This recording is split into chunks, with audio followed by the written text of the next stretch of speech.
Hello, my front-end friends. A little while ago, I put out a video looking at 5 quick tips. People really seem to like that. They suggested some, and I have a few of my own that I want to share. So today I have 5 quick tips that we're going to be taking a look at, including a few bonus ones. So it's more like 7 or 8 tips. Why am I saying 5? I don't know. It's my favorite number, so we're doing 5. So let's start with overscroll behavior, which you can see here. I have this scrolling thing that I have set up. And if you get to the bottom of something like that and you keep scrolling, it will continue to scroll the entire page, which can be annoying. Or if I'm scrolling up, then the same thing can happen if it can actually scroll up when you want to be scrolling only within an element. So to fix this, and there is a watch out for this one that we're going to look at as well. But let's get it set up first. So over scroll behavior of contain. And CodePen does not like it apparently, but now if I'm scrolling down, I'm still scrolling, and it's locked into this area. And then the same thing going up, we're locked into this. The reason I'm saying to watch out for this is, especially on mobile, it's less of an issue on desktop because you can always find a way around. But if you're on a mobile device that's a touch device, people ask me about this all the time, by the way. This is just the responsive mode that's built into the dev tools of all the browsers, I think. So same thing, the overscroll behavior, I can scroll in this area. So I can scroll down, If I get to the bottom and I'm trying to scroll with my finger, it's not going to continue scrolling. This can be a good thing for like side swiping things. So if you have horizontal scrolling, this can be a good idea to put in. The thing you want to watch out for is, say this is 120 viewport block size. So it's a nice big tall area. So the user scrolls down and then they get to like this part and they're scrolling, and I have space on the side so I can actually I can still grab a hold outside of that area. But like I'm at the bottom and I can't even see the bottom. And that's really annoying, right? And there's no way for me to keep going. Whereas if I turn this off, let's remove that, and this will have to update. So now once again, we scroll down, but we get to like here. If I'm scrolling, we get all the way down to the bottom, and then I keep clicking and just scrolling, it will actually pull me down still. So it's one of those things you definitely want to test, double check that it's giving you the desired results that you're after. But again, for horizontal scrolling, especially on touch devices, it can be handy. And there are other times where you definitely might want to implement this, but just be careful with it if the things are getting tall.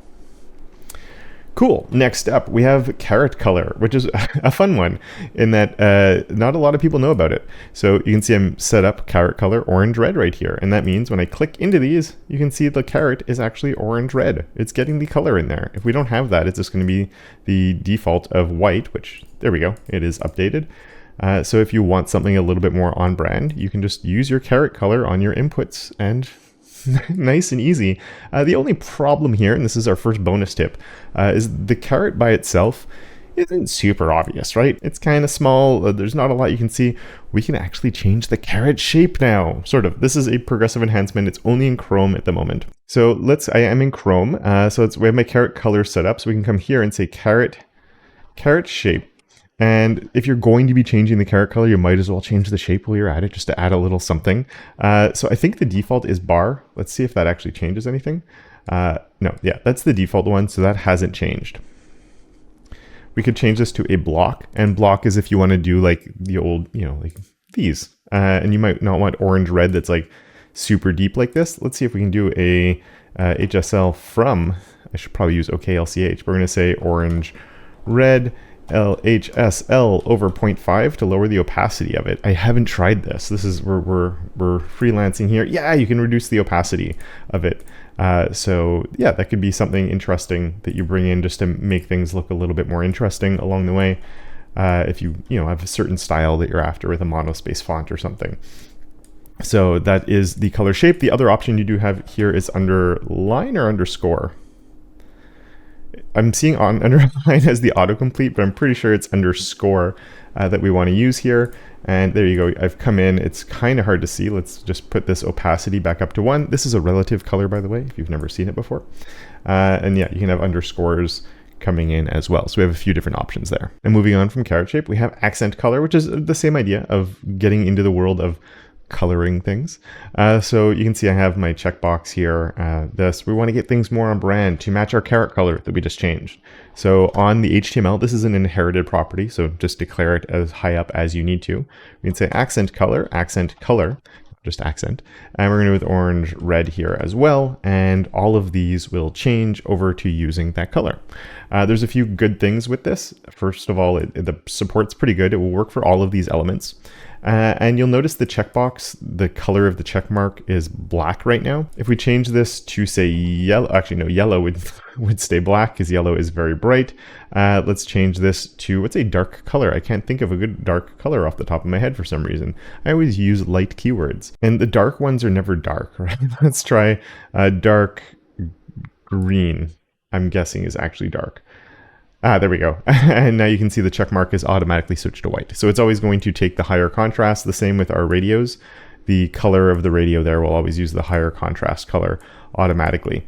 And so yeah, nice easy win there, accent color. And then you can just get on brand super easily. So a nice quick win with that one. This can definitely be something that's included in your CSS resets even. I think it's a nice one to throw in there. The next step, we're a bit of a warning. It'll be a bit of a flashbang because I want to talk about colors. So the background will be white on this one and it will be bright. And the reason I want to talk about that is because I want to look at the color scheme. Shorthand, once again, this is something I include in most of my resets. If I'm going to have a light and a dark color scheme, I'm going to put a light and a dark here. And that means use whichever is the user preference. For me, it is dark, so you can see everything is switched over. If you don't know about color scheme, the reason it's fantastic is the defaults is it will change the text colors. So I don't have anything declaring my text colors other than my title up at the top there. So because of that, the text color is automatically changing, the background color is automatically changing, the inputs are even switching, my scroll bar is switching, everything automatically switches when we switch over because what it's doing is putting the user agent styles into a dark mode. So if you forget some styling along the way, say for an input, you don't have these bright white inputs sitting around, or it could be many other things, but if ever you forget to style something, it won't stick out like a sore thumb, which is quite nice. There is some limitation to this. If you're going to do it, you probably want to have some way for a user to also manually switch between, because people will have their user preferences set up that they might not want to be reading a website in. A lot of people who have dark user preferences still prefer light websites for long reading, or people want to switch. If it's nighttime, they might want to switch to a dark theme, even if their system settings are in a light theme. So this is a nice first step, and I'll put a link in the description to a video where I look at how we can go more in depth with this and build out an actual toggle and everything else, because I've done that. So I'll include a link in the description to a video that goes a bit more in depth on this, how we can build a bit of a color scheme with the toggle while also using the light dark here as a little bit of a bonus in future CSS, or if you don't mind not as great color handling, browser support. It's getting there, but it's not perfect yet. Is you could do something like color and use the light dark function, and that allows you to pass two colors here. So these could be custom properties that I'm putting in, but let's just say that my color on my light text color should be red, which will look terrible. We're going to say red, and we're going to say, let's do the light blue. So if I have a, maybe we'll just say red, whatever. You can see the text has actually changed over to light blue right now. And if I emulate this, so if you go into your dev tools, I guess this is another bonus tip, in your dev tools, Control Shift or Command Shift on a Mac, P brings up your command palette, and you can emulate your different things. So preferred color scheme of light, and now you can see the text color is switched over to red. And then Control Shift P, Command Shift P on a Mac, emulate, and you can do not emulate, or you can switch over to other ones. You can emulate all the different media query stuff. So do not, we go back over to our baby blue right there. And yeah, color scheme is fantastic and makes life really easy, and I'm really looking forward to light dark getting to the point where browser support's good enough to start using it in production. And I had to look, this is of the time of recording, it is baseline newly available. We're at about 85% support as far back as Safari 17.5, so probably a little bit longer realistically, unless it's a personal project. But yeah, we're getting to the point where we're going to be hitting that crossover pretty soon, I think. But anyway, that's it for our color scheme. Let's jump on over to our last one, which is our place content, where my demo apparently did not want to load when I got to the page here. There it is. And this is place content or place items, and we're also looking at another one along the way. So here on my section, I still think this is the easiest way to center things in CSS these days, is throwing a display grid on the thing and then using either a place items of center or a place content of center. And both of these can work with grid. The place items will work if you only have one thing in there. So if I only had an H2, the item is going to be centered horizontally and vertically. When we have multiple items, it's creating 2 rows of content. So it's centering them vertically within the rows, which isn't quite what I want. So instead, we can use our place content center, which places the entire grid in the center.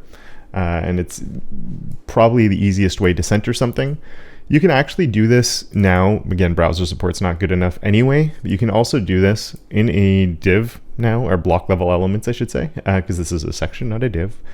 Even though semantically they're more similar than you might expect, unless you're like actually attaching a title to the section, but I digress. We can do a align content of center and then a justify items of center, and it will center things. Let's see, there we go. You might be going, wait, Kevin, shouldn't this be the other way around? Yeah, in Flexbox world, you would use the opposite of these two, but in the block context, we do it this way. That definitely feels frustrating. I know a lot of people got mad when this came out, that it's the opposite of what we would use with Flexbox. It actually does make sense when you look at how the items versus the content keywords work when we're doing alignment on things like this. It's just one of those things that we've built a pattern we're familiar with, so it is kind of frustrating that they are like that. You still need 2 lines here to be able to do this. So just having a display grid and a place content center is better browser support anyway, so we might as well use that, I think. Even in the future. I don't really, unless you really don't need a grid context for some reason, I'm probably still going to go this route, but there's probably situations where maybe the other one would be handy to have. The other one I did want to mention is if the content inside is let's just take this off.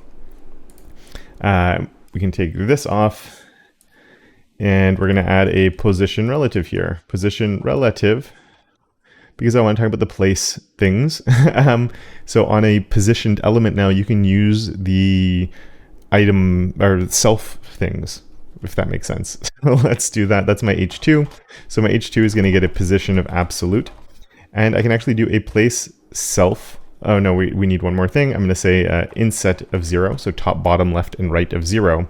And then I can do a place self of center, and that will work, and go in the middle. So this is the placement of things would work. So this is the same as an align self and a justify self of center, because all of those have been brought over to the positioning as well, right? So if I say justify self center, we'll get it on the justify axis. So it's centered this way. And if I did an align self, we're going to center it vertically instead. Because whenever we use the place, it's a shorthand for the justify and align. So it's justify self and align self of center. Same as when I did it over here with the place content of center. That's the shorthand for align content and align and justify content of center.